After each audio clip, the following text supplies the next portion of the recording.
में पूरे हिंदुस्तान में ऐसे पेरेंट्स जो अनपढ़ है या जिन्होंने अपनी पढ़ाई बीच में छोड़ दिया, जिनको अभी तक तालीम से कुछ भी नहीं मालूम है, तो उनको दोबारा तालीम के मैदान से जोड़ा जाए और उनको जो है दोबारा तालीमी अवसर बनाया जाए। इसी कोशिश की वजह से आज आपको यहाँ पर बुलाया गया है। आपको यहाँ पर हिंदी में ऐसा लिखेंगे और मराठी में भी ऐसा ही लिखेंगे, उसकी भाषा जो है ना इसलिए। उसके बाद आप लोग क्या बनता है,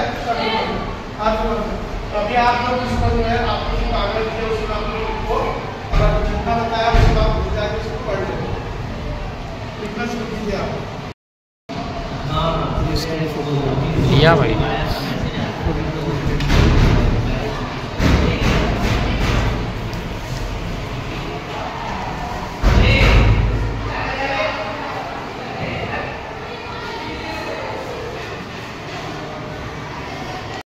उसके बाद आ, ई,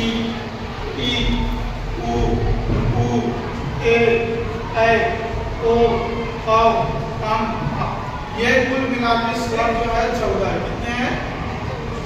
और व्यंजन जो है कुल मिलाकर जो है 36 है। कितने हैं? यहाँ पर जो लिखे गए ये स्वर है, ये भी हिंदी भाषा के सबसे अहम अक्षर या व्यंजन भी।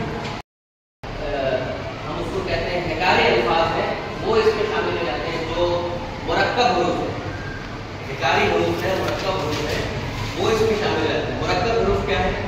जैसे अलिफ तो नहीं है, बे के बाद से ही शुरू हो जाते हैं। बे के बाद से हकारी हुरूफ पीछे रहते हैं, उनको भी इस तरह बनाया जाए। तो इसके तहत ये प्रोग्राम चल रहा है गवर्नमेंट की जानिब से। तो इसमें आप लोग स्कूल की बातें तो बिल्कुल बेसिक यहाँ पे आप देख रहे हैं, बिल्कुल बुनियादी बात से यहाँ पे जो आगाज है, ये हिंदी के जो ग्रुप है और ये बुनियाद लिखने के लिए, यानी कि हम इसमें और मदद लिख सकता हूँ। बिल्कुल उसने सिर्फ सुना हो तो सुनने के बावजूद भी वो बोल सकता है ये अल्फाज, लेकिन लिख नहीं पाएगा। उससे कहा जाएगा कि तुमने जो ये लफ्ज मैं बोला है, नहीं कि मैं यहाँ जा रहा हूँ, ये लफ्ज मैं बोला है, जरा इसको लिख के बताओ, तो वो इस हालत में लिख नहीं पाएगा, क्योंकि उसको इसकी बुनियाद नहीं हो। ठीक है, तो किसी भी जबान को उसको लिखने के लिए, उसके तहरीरी शक्ल में लाने के लिए ये हरूफ जो होते हैं ये बुनियाद फराहम करते हैं।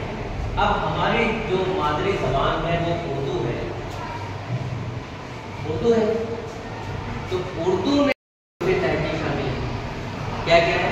पहला मीम और ये और यही है ना। तो पता ही चला कि ये हरूफ तहजीब हमें लिखने की बुनियाद फराहम है। इसका सबसे ज्यादा रिश्ता ताल्लुक किससे है? लिखने से।